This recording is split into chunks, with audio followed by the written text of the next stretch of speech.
Okay, so this morning we'll be presented to some of the current projects and approaches in the Nordics when it comes to place-based work and practice. So to open up the topic for us, we have Marlin Sim here with us. Marlin has been the writer of a series of articles under Sustain Nordic, and we've had a really good collaboration. And one of them, the longest one, was focused on place-based, and that's the one you'll be focusing on mainly. And then we also have Finn Williams, who's the city architect of Malmö, and I'd like to welcome you on stage as well. You'll have 10 minutes each to present, and then we will have a conversation afterwards. That's okay. Thank you so much, Pernille. Nice to see you here. Good day. I'm gonna take my glasses off. Reaching that age. My name is Marlin Sim. I am an architect, PhD, and a writer, and I have had the pleasure of writing the 4 chapters of learnings based on the research by. It's only one.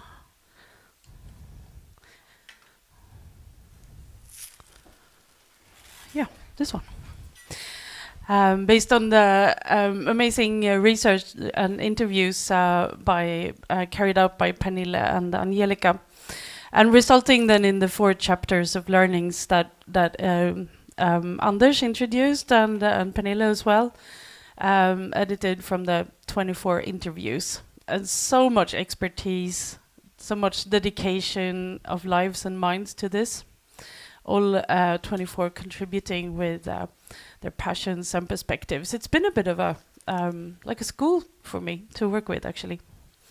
But the main learnings will be communicated in this section of the day by my brief summary, by Finn's presentation of hands-on work and examples on how to apply and explore place-based architecture here in Malmö, and in our conversation that follows.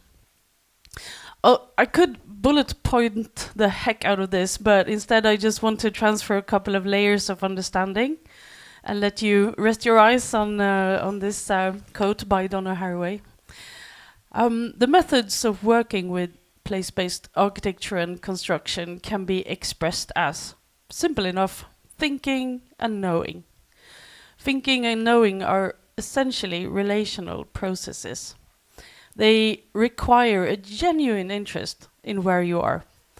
The situated character of knowledge will be unique, and you will find that routines and standards and static strategies will not always be your best guides.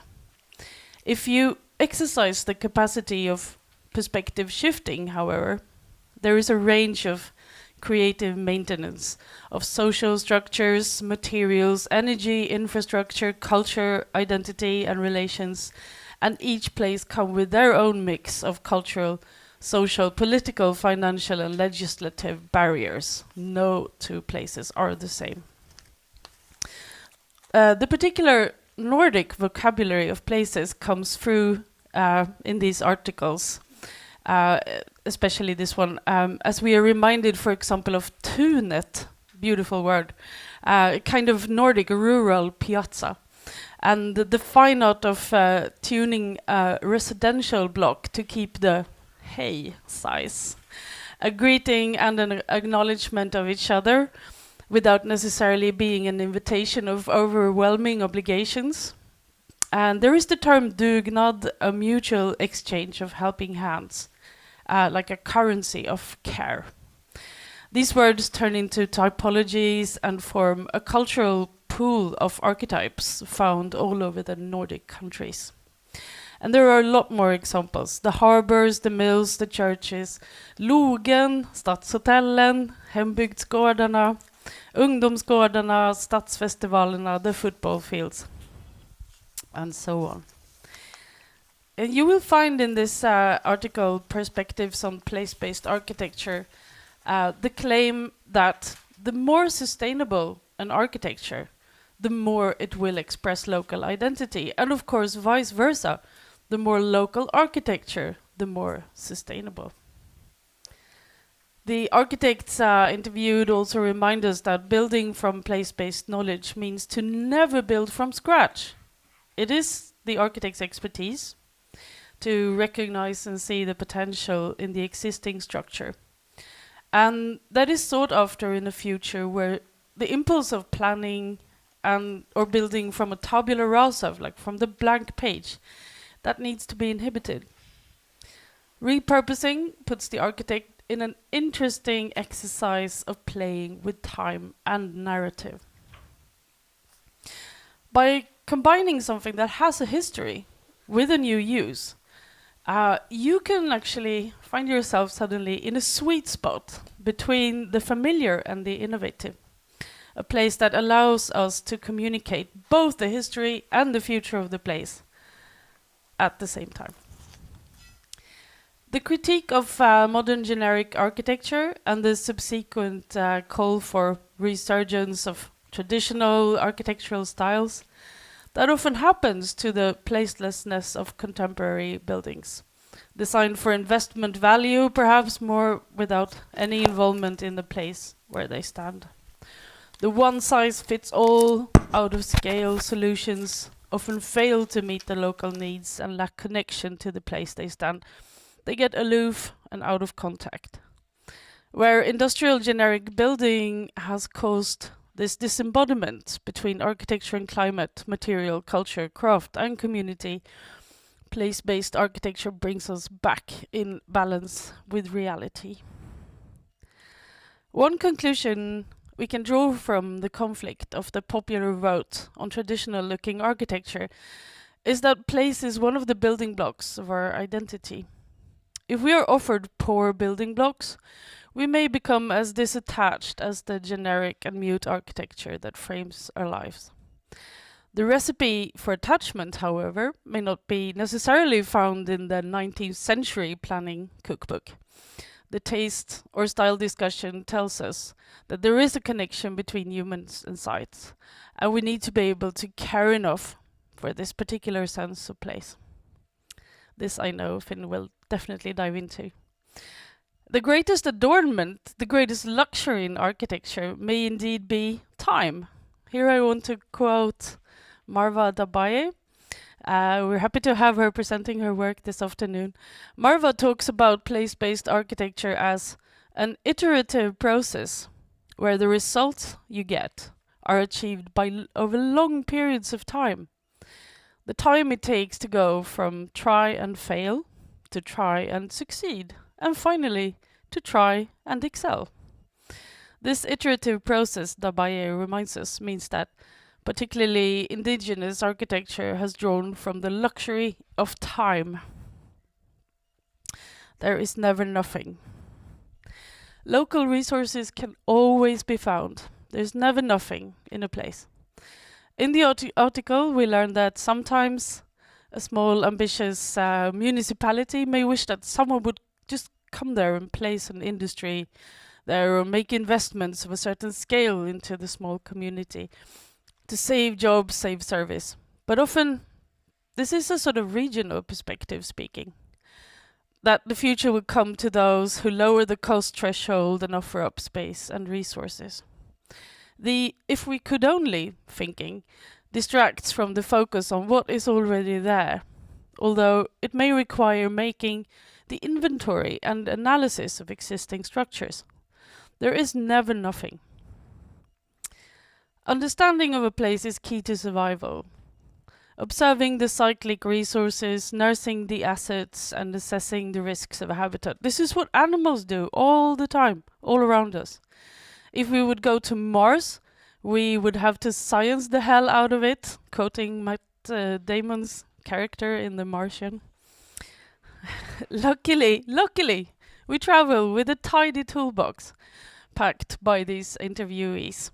There are analysis tools, documentation tools, collaborative tools, mapping tools, facilitator tools, documentation tools. I already said that.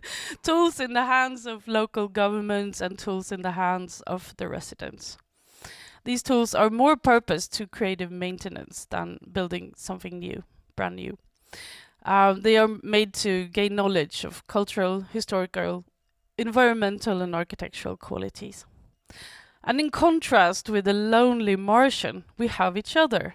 We have the luxury of community, of dialogue, of feedback, of research. And we don't necessarily have the luxury of time always.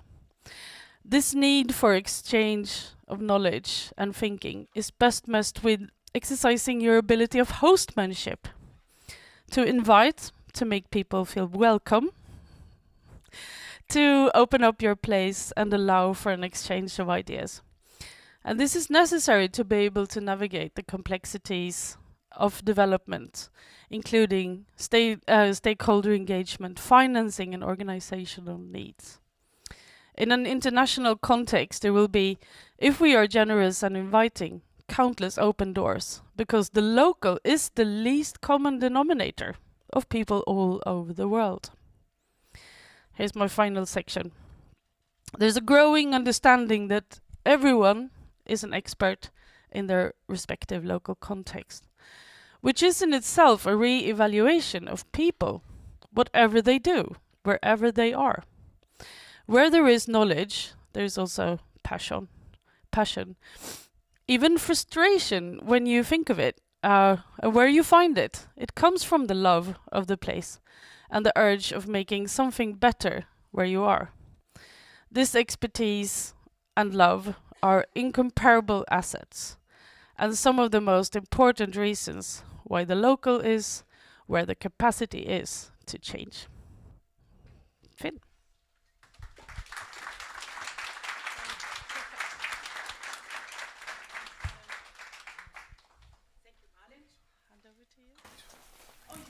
And you're welcome to stay on the stage or sit down as you please. Just gonna yes. So now I want to welcome Finn Williams, who's the city architect of Malmö, and you would like to share some reflections on how you work with place-based architecture in the city. So take it away. Thank you very much. Thank you, Malin, for lots of beautiful ideas. As you can tell, I'm unfortunately not a Swede with a very good English accent. I'm a Brit with a very bad Swedish accent, so it's very nice for me to be able to speak in English today. I'm going to dive into what makes architecture place-based in Malmö. What is it about this place, just over my shoulder somewhere here, that means we know we're in Malmö? And if you were dropped here from another country, you might hear from what people are speaking that you're somewhere in the Nordics. You might even recognize Swedish as a language, or even a Skånsk accent. You might also tune into where you are, though, through the tones, the articulation, the rhythms of the architecture here. This is our kind of built dialect or accent, and what in English we call a vernacular. This is architecture that is genuinely rooted in its place. The ingredients in that building come from, even in this building, the one we see over the courtyard here, come from the landscape around us, bricks from the clay under our feet, bound together or rendered using lime from this quarry over in Limhamn, held up by half timbering made from limited supplies of local wood a few centuries ago. The forms were shaped by our local climate. Often long, low buildings kind of huddled together to give shelter from the Öresund's infamous wind and rain. And the crafts and techniques were inherited from a history of cultural exchange and trade with our neighbours in Denmark, in Germany, in the Netherlands. So these specific conditions of a place, its resources, its climate, its culture, shaped a very specific architecture that strengthens our sense of place and in turn strengthens our sense of belonging. And while some of those conditions are of course shared across Sweden, across the Nordics, many are far more local. And you can kind of read the diversity of Sweden's cultural geography through its traditional landskapshus, from interdependencies with local industries and agriculture through what colours the facades painted or roofing materials to local economies and even local politics in the way different regions through time have responded to land reforms or even tax schemes. But, so there we go, those are the different regions in Sweden. But over time, the ties between architecture and place have loosened. Building has become less reliant on resources close at hand, and that's left us with this kind of development that I far too often see on my desk that far too often dilutes our sense of place. New housing that's the product of national standards, international investment, global supply chains rather than local conditions. And this is a test I often give developers in Malmö, and I ask them to point out which one of these buildings is in Malmö. And some of you I've already forced to do this test before, so you're not allowed to answer. But does anyone dare guess which of these is in Malmö? All of them? It's a very fair point, but it's actually it's this one.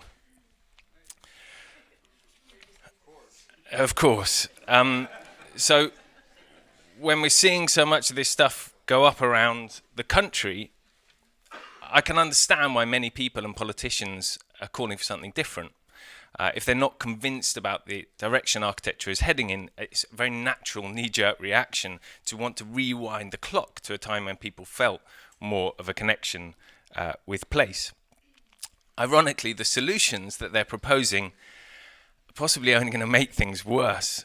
So whether it's cities insisting on new development being in a generic classical style, regardless of its context or its time, or the government, Sweden's current government, including the proposal for a standard house type, this Sverigehuset, that can be built across Sweden without planning permission in its regeringsförklaring declaration in September.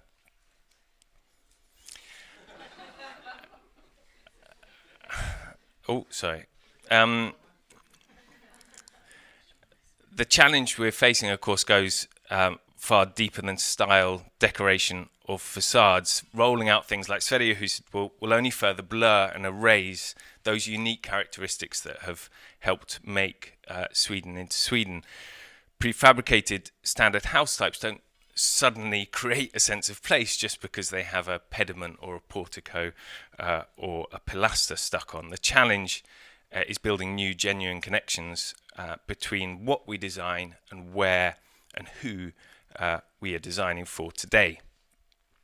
So, how can Malmö's architecture reflect the locally specific resources we have at hand today? Not necessarily half timbering and clay plaster, but materials from circular local supply chains and byproducts from the agriculture and industries surrounding Malmö.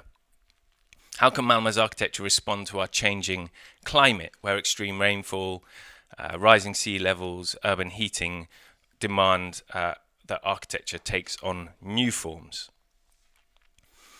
And how can Malmö's architecture draw on and celebrate the city's incredible cultural diversity, create new hybrids as we have done in other forms of culture, in our food, in our music, in our arts? This is the challenge we're posing to architects, to developers, and to ourselves as a city planning office. What is Malmöitis architecture and urbanism today? Malmö's planning committee set us the task of further developing and articulating our architecture policy to make sure what we build is place-based and strengthens what makes Malmö Malmö. And they recognise that there's no single answer to that question. So one of the first things we've done is try to understand the different perspectives Malmö's citizens have on the character of Malmö and its different areas. We've been working with Perspektivo, a research platform that specialises in representative data to build a real picture of the contradictions and complexities here, where, for example, the places that Malmö's citizens love most are often also the places that other citizens in Malmö dislike most. We've also been working as Malin's mentioned, with Sustain Nordic and Form and Design to gather examples of place-based architecture and urbanism from across the Nordics. And we've run this open call to try to understand what the factors are that help root what we build to where it is. We received 36 projects, mostly from Sweden and Denmark, and we'd really like to thank everyone who engaged in the call. And we've been analysing and interpreting what makes these projects place-based, and that's been actually quite challenging and really thought-provoking. And I'm not going to go through each of the projects today, but I'm going to talk through 5 propositions for place-based urban development and architecture in our time that we, and in particularly my colleague Anna Modin, have identified. Make space for local knowledge and influence throughout the process. So a place-based approach leverages the knowledge of the people who live and work in the area. It goes beyond standard consultation to gather insights into the daily life, the history, but also the future of a place. And crucially, it allows these perspectives to influence the outcome. Understand and meet local needs. All of these are fairly self-explanatory, but it'd be surprising how rarely they're done in every project I see. A place-based approach means that changes are driven and adapted by the specific needs of a place, benefiting those who live and work there. Development can't simply be about business ideas or general societal needs. Make better use of what is already there. A place-based approach values, preserves and strengthens the existing qualities of the place. This always needs to be based on careful observation and analysis, and it often involves changing less.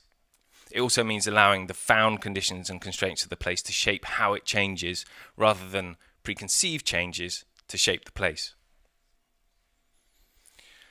Design in response to the character of the surroundings. A place-based approach involves designing changes that fit into the local context and reflect the characteristics of the area.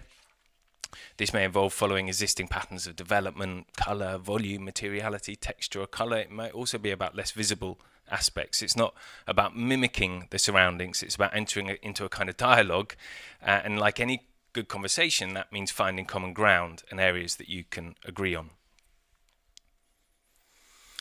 And use locally available resources. A place-based approach uses and reuses materials and resources available nearby that were often adapted already to the landscape and the climate of the place, as well as rooted in its culture and traditions. And this, I think what's really exciting about this is it can also support the local economy.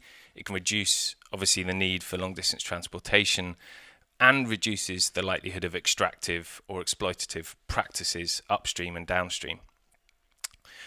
A place-based approach must be grounded in its context through more than one, ideally all, of these dimensions.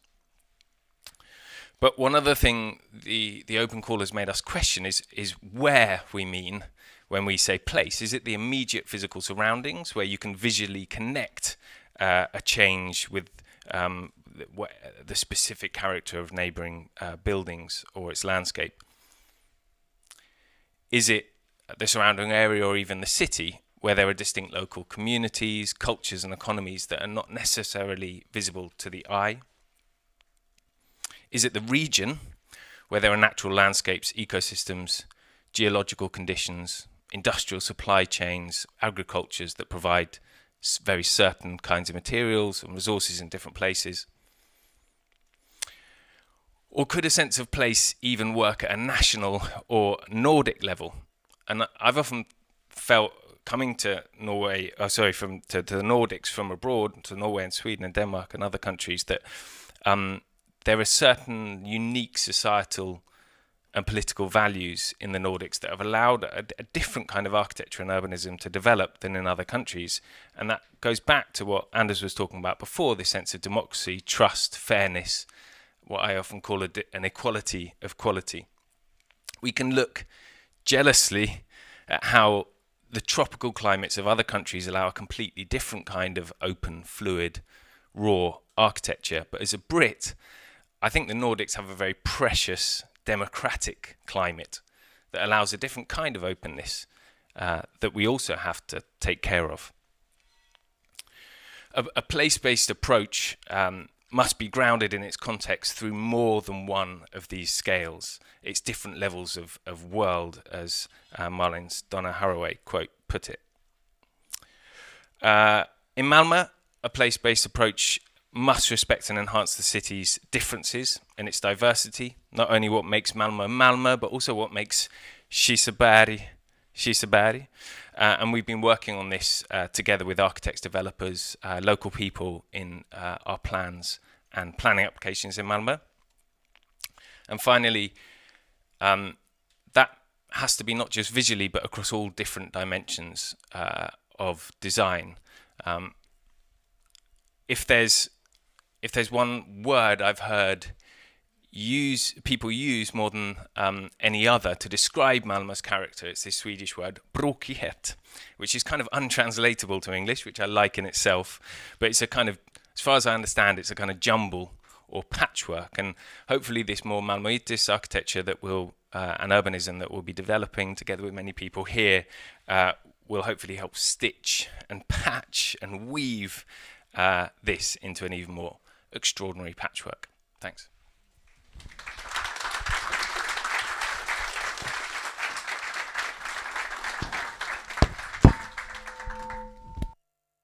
Thank you both. I'm not on, I think.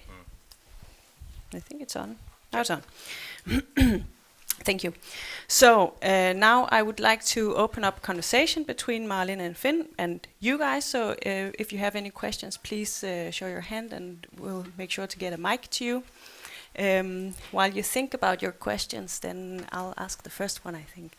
So you, I believe, have been with Malmö City for 3 years, and that's the same period that Sustain Nordic has existed. And I find that the sort of the notion of sustainability in construction has changed dramatically over that period. So I was wondering, you know, in the beginning it was sort of wood as the only savior, and now we're looking at very different things. So how have you sort of experienced that development, and also how do you see sort of the connection between place-based and sustainability? Yeah, it's a great question. I think actually a lot of it comes back to time, as Marlon was mentioning, and this kind of deeper sense of time. We also heard earlier on this need to think further upstream and downstream, and I think we've in Malmö have been working with a planning system and a way of thinking that's very has a very narrow time span to it. It's been all about what we deliver on the day the building is completed, and not so much about what happens afterwards, and that's also relevant in the UK. In pretty much every project I've worked on in London as well, and not so much about what happens before. But now as planners, as architects, as designers and urbanists, we're becoming more aware that we can also design what happens upstream. We can also affect the ecosystems of where our materials come from.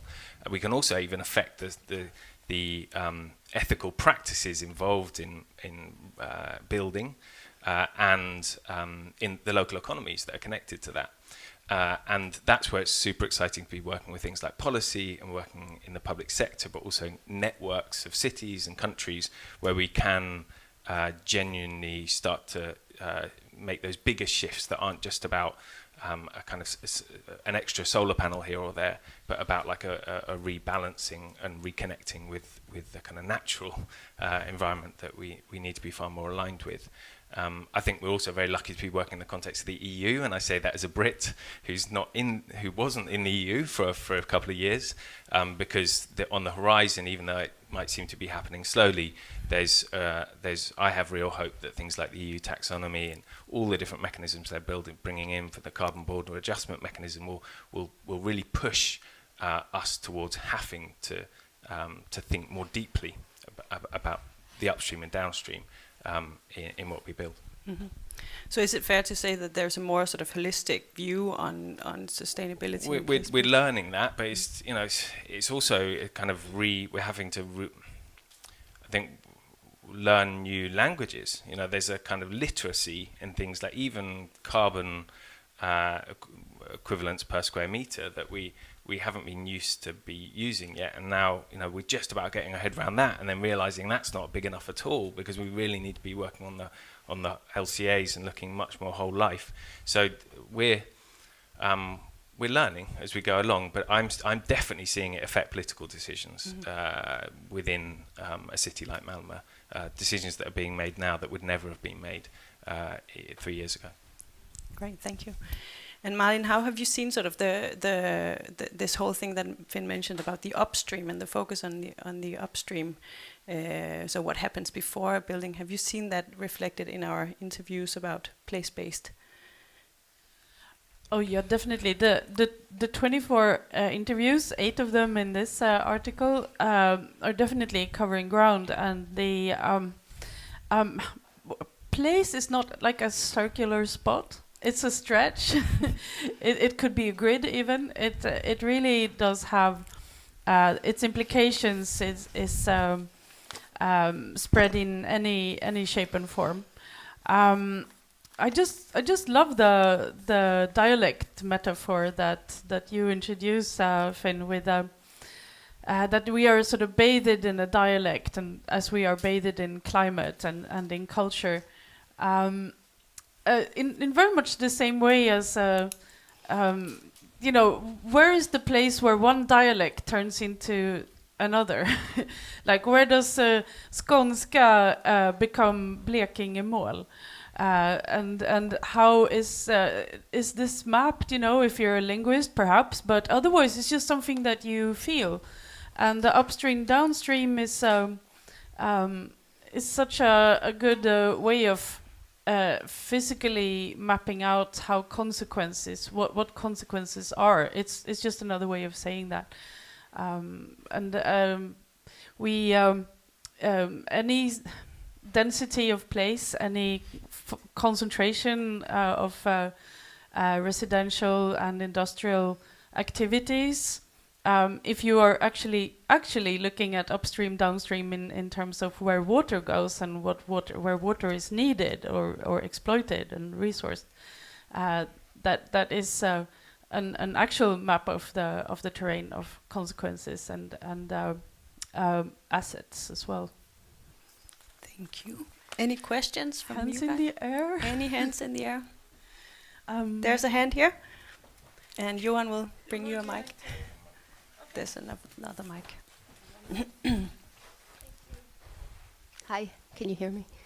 Thank you. That was really inspiring and informational. And I noticed that there's a big emphasis on buildings. And as a landscape architecture student, I need to ask, has there been any thought about landscape architecture? And specifically, I'm thinking about soils and marine ecosystems and plants.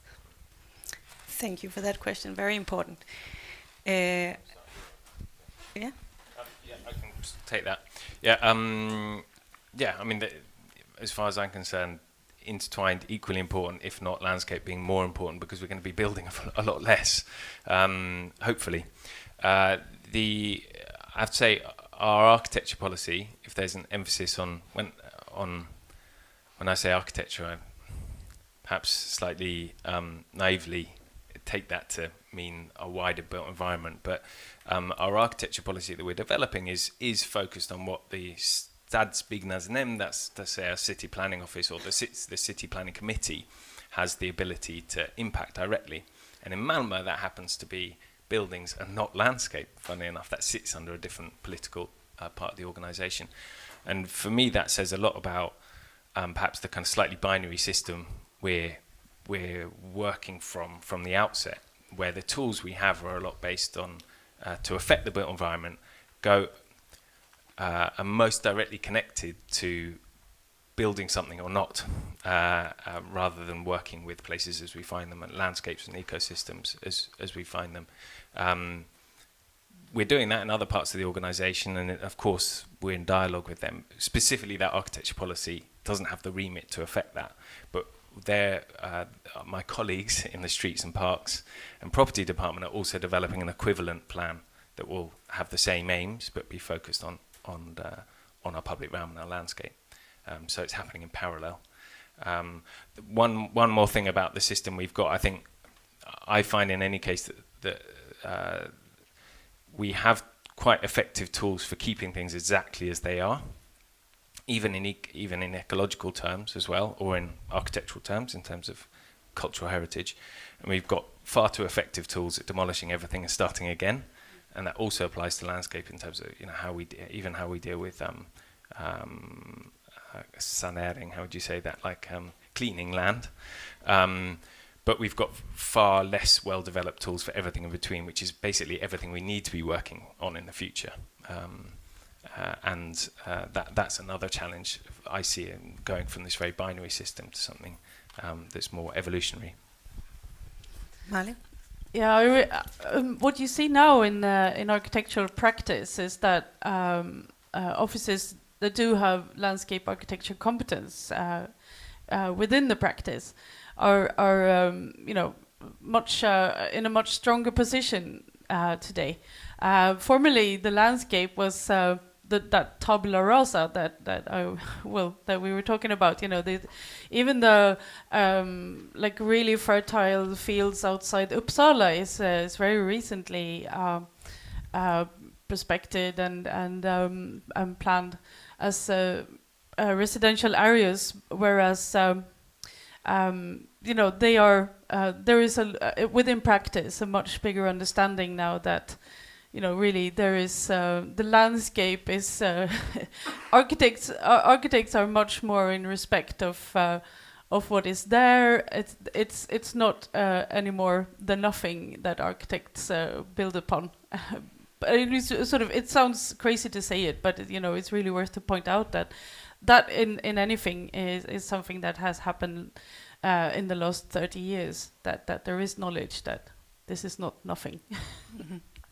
We wrote as part of the series of articles we wrote in Sustain Nordic, we had one focusing on the topic of the underrepresented voices in architecture. So that would be youth, the ones who don't have the financial or the political power to get their point through, and also the biosphere. So also immaterial things. And here the main focus for that article was very much on land use and landscape and sort of nature management. Any more? Yeah, there's a question here. So this is a lot around architecture, and you're talking about, but in the practical sense, how are you in Malmö looking to influence? Because we look, as a company, we look at architects as influencers. Yeah, and that's one step, but you've also got to get the developers on board, and you mentioned that earlier. What are you doing to entice developers to use local materials, to want to build with these kind of systems and materials? Yeah. So we've got some sticks within the planning system, and that's whether someone gets planning permission or not. But far more effective tools, in my opinion, are the kind of carrots that a city can also offer alongside it. And traditionally, they've sat outside the remit of what architects can influence or what a city architect can influence here. But we're now working very closely with colleagues in our property department, particularly around what kind of criteria we set when we develop public land.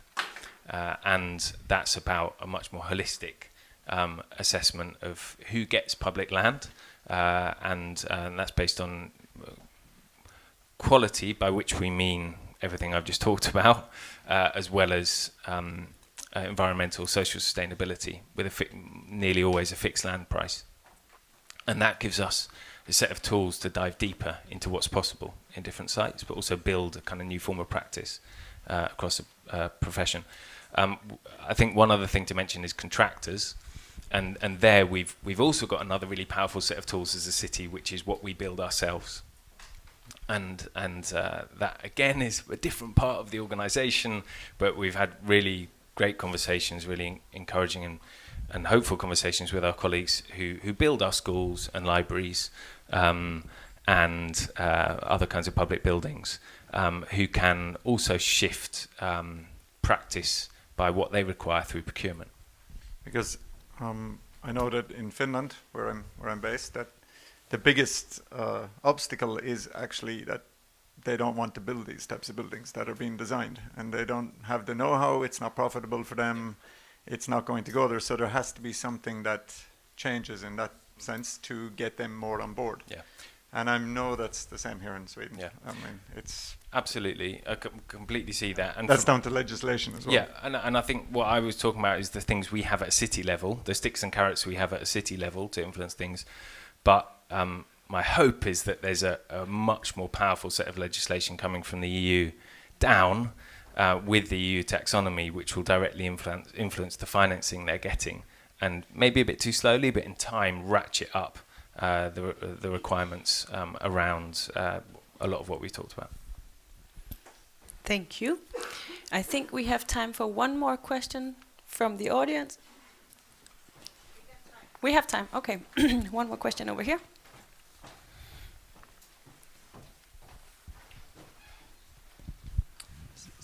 So my name is Sten Barup, and thank you very much for nice examples from Malmö and also in general on place-based and looking backwards. But I'm also thinking about looking forward, because we need to try to also appreciate or predict what we see ahead. And with this region, as science tells us, at least on the climate, we're looking at rising sea levels. And how will we tackle that? Because anything we build should last for a long time, and then also probably rising sea levels. Finn, do you have any? Yeah. I can have a go at that one. Yes, these are kind of existential questions that when we're planning, even what's scary is even when we're planning 50 years ahead, 30, 50, not even 100 years ahead, we're having to take extremely seriously and change what we build. Currently, we've got we're pushing from a Malmö perspective, the government to actually be more proactive about taking a strategic grip on sea level rise, and in particular address some of the mechanisms that we just don't have access to, pooling resources, and the city going in and taking responsibility. Right now there's a kind of hands-off approach to sea level rise, which is each property owner deals with it in their own right, and that's clearly not going to work in the future. But there hasn't been a huge amount of political enthusiasm about gripping what is an incredibly difficult question, because you're having to make decisions over, whose home is abandoned and where, which areas get the infrastructure investment and defences. But that needs to happen at a national level. Then in a Malmö level, we're doing what we can around our own coastline to try and find overlaps between different kinds of infrastructure. So, for example, new transport connections to Denmark and to Copenhagen, and how they might help us to reinforce our flood defences or sea level defences around the edge of the city. And then looking at more nature-based solutions where we've got the space to do it. There is a... Oh, there you are. The article that addresses the question of water is mostly, I think, conveyed in the article that Pernille mentioned, which is Unheard Voices. So we are. It really shows how much in need we are of the researchers who can actually go there, come in and function as translators of what the nature is telling us and what biosystems are conveying, and what water tells us and how it moves. So there are like hydrologists and so on that are really helping us. We need to somehow expand our dialogues and our circles and accommodate these experts, bring them into the place. It's like inviting water into your planning discussions, And I mean, we are people. We speak people. Water needs to be speaking through someone, and maybe it's a different invitation list really that we are facing from now on. Yeah, and the question is if we can design systems that somehow can accommodate these voices into a democracy, which we haven't found clear answers to, but I guess we'll have to work on that. Any more questions? There's a question here. Hello. My name is Viktor Berg. I'm a Malmö architect. Thank you very much for your presentations. I have a question about the vernacular architecture of Malmö. So, as you both talked about, that places is one of the building blocks of our identity, and the vernacular is a reflection of the resources available and the culture of the place.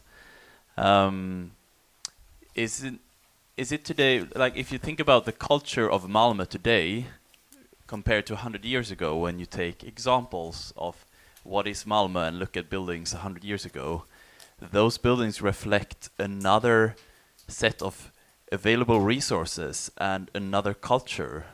Like the culture of today is also very global.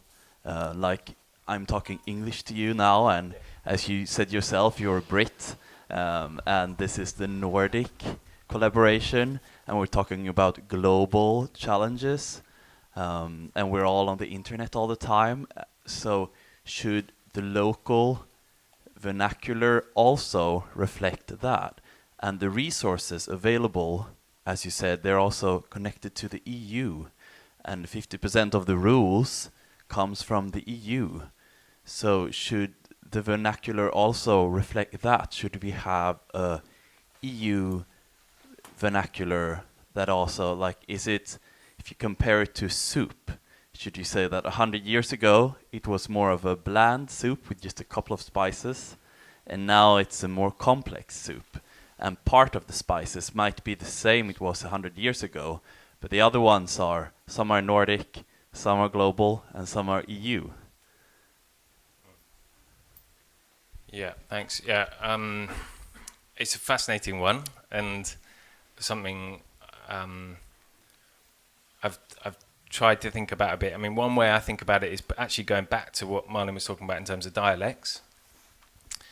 Are we just in a paradigm where we've got less and less local dialects? You know, is less and less languages? You know, in 100 years in the future, is everyone going to be speaking in English?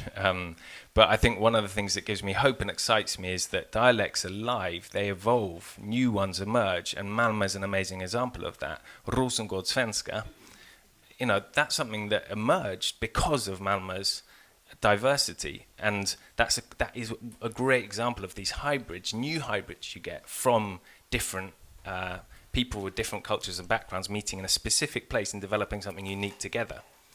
And there's no reason why we can't also do that with architecture. And that's what I mean. You hear Malmö's new wave hip hop. That's like a very specific sound. It's not become just like Drake or just like someone in Stockholm. So I think that there's examples of where we can do that. But of course, it's a different kind of. There's different kinds of networks. And if we keep on that theme, it's quite interesting how Rosengårdssvenska has spread through music to other areas of Sweden. But I think that for me, that gives me hope. There's new dialects emerging in a local way, and in a culture, and I think that can also happen on a local level in architecture. Again, I love these metaphors that you speak about music, you speak about soup, and what would happen if we, like looking at architecture and planning to find a common flavor or rhythm somehow. I think in one way it's already happening. As we travel as professionals and as laymen, we take pictures, we bring ideas home back to our houses and buildings, and maybe a typology of places is changing quicker before the actual aesthetics. But what if we in a future where everything goes the sustained Nordic way, you know, we have material pooling and reuse banks and so on, maybe, you know, hopefully outside Europe even, but I mean, to be, in essence, it's the Western world, it's Europe that really has to learn from other places where building materials is and have always been an asset. You sort of borrow them from one building to the next. It's really we, in our privileged position of the world, who needs to learn this. I think with time there is going to be some kind of aesthetic to it. Let's hope. Yeah. Thank you both. So, with this sort of very complex understanding of place and soup and music and dialects, we'll be concluding this first part of the day, and we'll go to a break now for 15 minutes. And there will be coffee downstairs. So see you back here in 15 minutes.